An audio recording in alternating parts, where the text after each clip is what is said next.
Hello नमस्कार, मी जयश्री तुमचं रणश्रीज and बिटूज वर्ल्डमध्ये स्वागत करते. सो आज मी तुमच्यासोबत शेअर करणार आहे ती आहे पालक डाळची रेसिपी. सो मी इथे मुगाच्या डाळीमध्ये पालक डाळ जी आहे ती बनवणार आहे. सो मी इथे मुगाची डाळ घेतलेली आहे.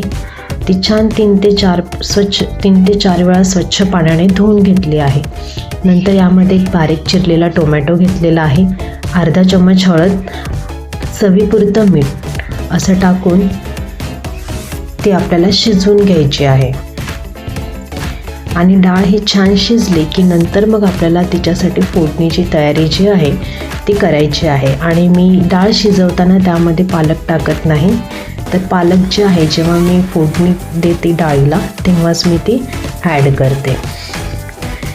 सो इथे पाहू शकता तुम्ही डाळ जी आहे ती छान शिजलेली आहे आणि टोमॅटोसुद्धा त्यामध्ये छान शिजून गेलेला आहे. सो इथे मी पालक स्वच्छ धुवून घेतलेला आहे, त्याला छान चिरून घेतलेला आहे आणि लसणाच्या पाकळ्याही छान ठेचून घेतलेल्या आहेत. नंतर मी इथे कढईत तेल गरम केलेलं आहे. नंतर त्यामध्ये टाकलेलं आहे जिरे, मोहरी, लसूण आणि हे छान भाजू द्यायचं आहे. आणि छान भाजल्यावर आपण याच्यामध्ये सुके मसाले जे आहेत ते ॲड करणार आहोत. सो सुक्या मसाल्यामध्ये मी इथे घरगुतीच मसाले यूज केलेले आहेत. त्यामध्ये ॲड केलेलं आहे एक आपलं लाल मिरची पावडर, आपल्याला चवीनुसार मी इथे 1 चम्मच घेतलेला आहे. अर्धा चम्मच हळद, जी आपण हळद जी आहे ती शिजवताना देखील टाकलेली आहे. सो त्यानुसार आपल्याला हळदीचं प्रमाण घ्यायचं आहे. आणि घरातला आपला गरम मसाला, ह्या 3 गोष्टी मी सुक्या मसाल्यामध्ये ॲड केलेल्या आहेत.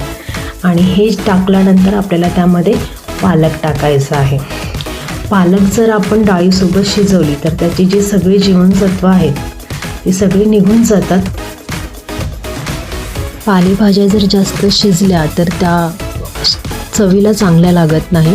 त्यामुळे पालेभाज्या ज्या आहेत त्या कमीत कमी शिजल्या तर त्या चवीला ह्या चांगल्या लागतात आणि त्याच्यातली जी जीवनसत्व आहेत ते देखील आपल्याला भेटतात. सो इथे पालक छान शिजला की त्यामध्ये आपण करत आहोत ॲड ती म्हणजे शिजलेली डाळ. त्यामध्ये छान एकजीव करून घ्यायची आहे.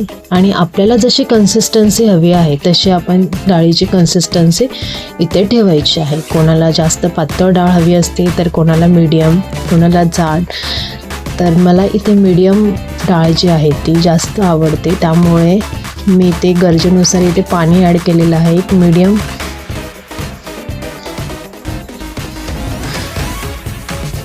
ठेवलेली आहे डाळ कन्सिस्टन्सी डाळीची.